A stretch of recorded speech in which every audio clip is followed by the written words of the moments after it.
Mais dans le Seigneur, l'exhortation de cette soirée est portée dans le livre de Nombres 15 à 16.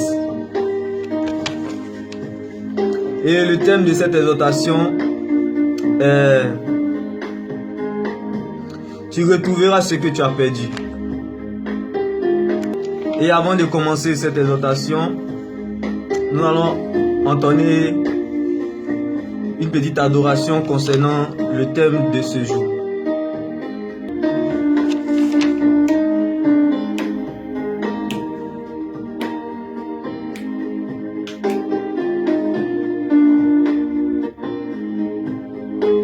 Je déconne matin, midi, soir, ne compte pas sur moi, je ne suis pas un bon type. Compte sur Dieu, sur sa parole, dépend de Jésus, dépend de sa parole. Comme David l'a dit, je déconne matin, midi, soir, ne compte pas sur moi, je ne suis pas un bon type. Compte sur Dieu, compte sur sa parole, dépend de Jésus et de sa parole. Comme David l'a dit, je déconne matin, midi, soir, ne compte pas sur moi. Je ne suis pas un bon type. Compte sur Dieu, sur sa parole, dépend de Jésus, dépend de sa parole. Comme David pouvait nous le dire. Je déconne matin, midi, soir, ne compte pas sur moi, je ne suis pas un bon type. Compte sur Dieu, sur sa parole, dépend de Jésus, de sa parole. Comme David l'a dit, je déconne matin, midi, soir, ne compte pas sur moi, je ne suis pas un bon type. Compte sur Dieu, sur sa parole, dépend de Jésus, de sa parole. Comme David l'a dit, je déconne matin, midi, soir, ne compte pas sur moi, je ne suis pas un bon type. Compte sur Dieu, sur sa parole, dépend de Jésus, dépend de sa parole. Comme David l'a dit, je déconne matin, midi, soir, ne compte pas sur moi, je ne suis pas un bon type. Compte sur Dieu, sur sa parole, dépend de Jésus, de sa parole. Bien aimé, comme je disais, le passage de ce jour est dans Nombres 15 à 16. Mais je vais m'arrêter sur le verset, sur le chapitre 15, de 1 à 3. Je lis la parole du Seigneur. Le Seigneur dit à Moïse, voici ce que tu diras aux Israélites. Quand vous serez entrés dans le pays que je vais vous donner, quand vous habiterez là-bas, vous me ferez des offrandes. Je lis la parole, je relis la parole du Seigneur. Le Seigneur dit à Moïse, voici ce que tu diras aux Israélites. Quand vous serez entrés dans le pays que je vais vous donner, quand vous habiterez là-bas, vous me ferez des offrandes. Bien-aimé, le thème de mon exhortation aujourd'hui, c'est « Tu retrouveras ce que tu as perdu », bien-aimé. La Bible déclare que nous sommes esclaves de ce qui triomphe de nous. Mais lorsque nous sommes en Christ, toutes les choses anciennes sont passées, toutes choses sont devenues nouvelles, bien-aimé. Lorsque nous rentrons, nous sommes en Christ, c'est comme si nous sommes des rois. Qui parle de roi, parle d'esprit d'obéissance, qui parle de roi, esprit de reconnaissance, qui parle de roi, parle d'esprit d'intégrité, qui parle de roi, parle d'esprit de sainteté. Même le mot roi est reconnaissance, O, obéissance, I, intégrité, S, sainteté. Dieu est vraiment strict concernant ses préceptes, concernant ses ordonnances. Dieu est strict. C'est-à-dire si tu ne passes pas par l'intégrité, l'obéissance, la sainteté, l'intégrité, tu ne pourras jamais atteindre ni ses objectifs. Parce que c'est ce qu'il a dit là. On applique même si ça nous fait mal. Donc tu retrouveras ce que tu as perdu. Comme dans ce passage, on dit quand vous rentrerez, il dit quand vous entrez dans le pays, vous me ferez des offrandes. Ça veut dire que quoi? Tu as accepté le Christ aujourd'hui. Mais l'offrande le plus agréable pour Dieu, c'est la sainteté. Bien-aimé, je pourrais te citer des versets de Genèse à Apocalypse. Mais l'offrande la plus agréable de Dieu, c'est sa sainteté. Parce que Dieu est saint. Donc j'aimerais m'accentuer s'il y a plusieurs types de péchés. Mais pour retrouver ce que tu as perdu, bien-aimé, le chemin incontournable qu'on ne peut pas contourner, c'est la sainteté de Dieu, bien-aimé. Je peux tout te dire de Jésus, de sa tête jusqu'à ses pieds. Mais bien-aimé, si je ne te parle pas de sa sainteté, c'est que je ne t'aime pas, bien-aimé. Et aujourd'hui, la Bible déclare, quand vous serez entré dans le pays, quand tu deviens chrétien, la Bible déclare les choses anciennes sont passées, toutes choses sont devenues nouvelles. Vous me ferez des offrandes, l'offrande que Dieu attendait, la pensée que Dieu m'a mis à cœur à travers ce passage. Vous me ferez des offrandes quand vous entrerez dans le pays, dans la chrétienté. Notre pays, c'est le royaume des cieux, bien-aimé. Tu es un résident du royaume des cieux. Donc il parle de royaume, un résident du royaume des cieux, il parle de roi. Tu es un roi. Donc il parle de roi. À la fin même du mot roi, à la fin du mot roi, c'est la lettre S, la sainteté, l'esprit de sainteté. Bien-aimé, on va parler du péché. Bien-aimé, Joseph, avant d'atteindre sa destinée, jalousie, rejet, esclavage, il était rétabli par Dieu, mais en face, il devait atteindre une grande destinée. La Bible déclare qu'il devait devenir une grande étoile. Son étoile était tellement fort, mais il n'était pas encore arrivé. Bien-aimé, mais en face, il était opposé dans la maison de Potiphar, à la femme de Potiphar. Et bien-aimé, c'était un test où Dieu devait le prouver dans cette injustice. La femme de Potiphar voulait coucher avec Joseph. Joseph a refusé, ça l'a conduit en prison, bien-aimé. Mais il a fini sur le toit de tout l'Égypte. Bien-aimé, Joseph allait rater sa destinée. Mettez-vous à sa place. Si moi j'étais à la place de Joseph, bien-aimé, j'allais coucher avec la femme de Potiphar. Sans te mentir. C'est ma repentance en ce jour. Si moi j'étais Joseph, j'allais coucher avec la femme de Potiphar parce que je me connais. Bien-aimé, Joseph a fui le péché. Il a fini sur le toit de l'Égypte. Bien-aimé, prenons cet exemple.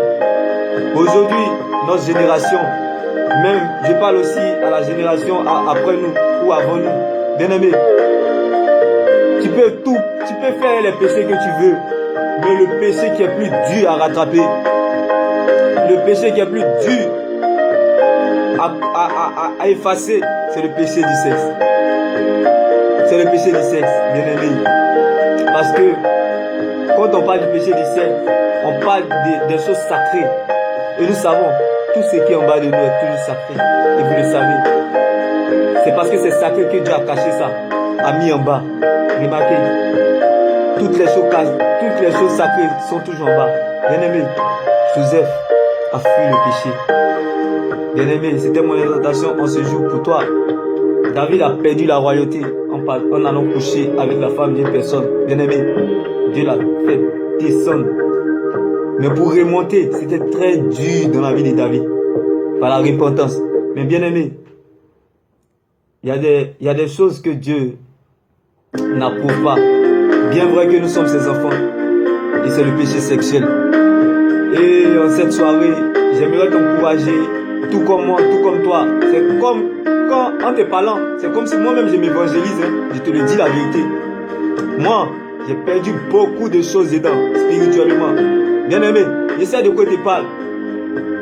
Tu ne connais pas mon passé. Si je te parle de mon hier, non, tu ne vas plus vouloir m'écouter. Si je te parle de mon passé, tu ne vas plus vouloir m'écouter, bien-aimé. Le péché sexuel, il mangeait ça. Oui, bien-aimé, il mangeait ça comme l'eau. Comme l'eau, nourriture, il mangeait ça comme gaba. Oui, péché sexuel. Mais père, bien-aimé, ça m'a rattrapé. J'ai perdu beaucoup de choses. Bien-aimé, je n'aimerais pas que tu perdes ça aussi. Parce que spirituellement, Dieu même a monté en live beaucoup de choses qu'il a perdues à cause du péché sexuel. Bien-aimé, je n'aimerais pas que tu perdes ça, s'il te plaît. Ne fais pas comme moi. Moi, je déconne matin, midi, soir. Mais compte sur sa parole. Compte sur ce que Dieu a dit. C'est la vérité. Moi, j'ai perdu beaucoup d'opportunités, bien-aimé. J'ai perdu la santé dedans tout ça. J'ai vécu une maladie incurable. Et Dieu m'a montré en live. À cause du péché sexuel, j'ai perdu en fait, je suis rentré même dans une prison pas possible spirituellement. Mais quand Dieu m'a fait sortir, bien aimé, j'ai compris avec Dieu on ne joue pas. Le péché sexuel, c'est l'arme la plus fatale d'un chrétien. C'est l'arme la plus fatale qui peut détruire la vie d'un chrétien, bien aimé.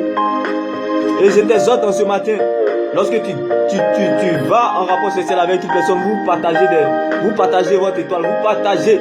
Si tu imagines, la personne avant de te rencontrer a pris l'étoile des gens, a pris le malheur des gens, a pris, et toi aussi, toi-même, peut-être tu as un mauvais caractère, tu donnes aussi à la personne sans te rendre compte. Oui, c'est un partage, bien aimé, c'est un partage des choses spirituelles. Satan ne va pas te voler ta richesse, il ne va pas te voler ta réussite. Satan ne va pas te voler tout ce que tu possèdes, mais il va te voler les choses d'en haut qui t'appartiennent, bien aimé. Il va te voler des choses extraordinaires. Joseph a compris cela, c'est pour cela qu'il a fui la femme de Potiphar. Mais ça l'a conduit en prison. Oui, tu as été privé du sexe, ça fait mal. C'est la prison, oui, ça fait mal. Mais Joseph, en descendant en prison, il est monté sur le toit de tout l'Égypte et il a régné. Bien-aimé, il a régné. Bien-aimé, lorsque le péché va arriver dans votre vie, pensez à demain. Oui, pense comme si, au fait, toujours, le péché, ça vient toujours à la veille de nos royautés. C'est-à-dire, demain, tu dois régner, et puis le péché vient te montrer son vrai visage. Et tu vois, tu perds la royauté facilement. Joseph a compris ça. Il savait que demain, il allait régner. Il a fui. Il est descendu en prison. Prive-toi du sexe, bien-aimé. Mais ça fait mal. Attends le temps voulu de Dieu, bien-aimé. Attends le temps voulu de Dieu pour le sexe, bien-aimé. C'était mon conseil pour toi. Bien-aimé, si tu veux, tu m'écoutes. Si tu veux, tu m'écoutes pas. Mais moi, je sais ce que j'ai perdu dedans. Bien-aimé, je sais ce que j'ai perdu dans le péché sexuel. Et Dieu m'a montré son live, bien-aimé. Dieu m'a parlé de ça. Bien-aimé, tu peux pécher comme tu veux, mais il y a un seul péché là. C'est très difficile à effacer, le péché sexuel. Si ce n'est pas la grâce de Dieu. Parce que le péché sexuel là, ça efface ta destinée, ça efface ton demain, ça efface les bonnes choses qui peuvent t'arriver demain. Bien-aimé, la seule chose que je te conseille en ce jour, fais très attention du péché sexuel. Moi je sais ce que j'ai perdu dedans, bien-aimé. Je sais ce que j'ai perdu dedans. Si je te parle, parce que je ressens ce mal là. Mais Dieu par sa grâce, Dieu m'a restauré aujourd'hui. Dieu par sa grâce, Dieu m'a fait du bien. Son amour est venu habiter en moi. Son amour m'a redonné de l'espoir. Son amour m'a comblé. A comblé tout le vide que j'ai perdu. Mais bien aimé, j'aimerais pas que tu perdes ce vide là aussi. Parce que tu es en train de rater non seulement ton bonheur de demain à cause du péché sexuel. Attends le temps voulu, bien aimé. Je ne sais pas, je ne connais pas ta situation, mais attends le temps voulu. La Bible déclare, quand tu vois quelqu'un en train de tomber dans le péché, ne le juge pas, parce que tu ne peux pas savoir ce qu'il ressent pendant qu'il est en train de tomber. Tu ne peux pas savoir. Donc évitez de juger les gens qui tombent, parce que vous ne pouvez pas savoir. Si vous étiez à leur place, qu'est-ce que vous allez faire? Si vous étiez à leur place, qu'est-ce que vous allez faire? Vous ne pouvez pas imaginer ou penser ce que ces personnes-là subissaient, ce que ces personnes-là vivaient. Dans toute chose, bien aimé, je te conseille d'attendre le temps voulu de Dieu. Je ne connais pas le temps voulu de Dieu. Toi, tu ne connais pas le temps voulu de Dieu, mais tu sais de quoi il parle. Quand il dit attends le temps voulu de Dieu. Pour le sexe, attends le temps voulu de Dieu. C'était mon conseil pour toi. Le thème de mon exhortation pour toi. La Bible déclare, quand vous entrerez dans le pays, vous me ferez des offrandes. L'offrande la plus agréable à Dieu, c'est notre vie de sanctification. Bien aimé, il n'y a pas de sorcellerie, il n'y a pas de magie. On ne peut pas te dire, viens, je vais prier pour toi, on va faire les jeûnes de prière pour que tu arrêtes de pécher. C'est faux. C'est du mensonge. Mais tu arrêtes un coup, ça s'arrête là. La vraie délivrance du péché sexuel, tu te dis aujourd'hui tu arrêtes. Parce qu'il est en train de perdre des choses de demain. Donc il arrête. C'est tout. Il n'y a pas de sorcellerie, il n'y a pas de magie, il n'y a pas de position de main. Il n'y a pas fait de dire aller d'église en église pour arrêter le péché. Bien aimé. Il n'y a pas de délivrance pour arrêter le péché. Tu t'arrêtes un jour, tu t'assois, tu te dis bon j'arrête. Parce que j'ai perdu beaucoup de choses. Quand tu comprends que tu as perdu beaucoup de choses, je pense que ça va te servir des leçons d'arrêter. C'est aussi simple que ça. Il n'y a pas de magie à ça. Donc c'était mon exhortation pour toi. Demain béni. La seule chose que je te conseille par rapport au péché sexuel, ne perds pas la royauté comme David, parce que ça serait très difficile à remonter. La Bible déclare les choses anciennes sont passées, toutes choses sont devenues nouvelles. En ce moment, tu es sanctifié par la parole de Dieu. Mais décide aujourd'hui volontairement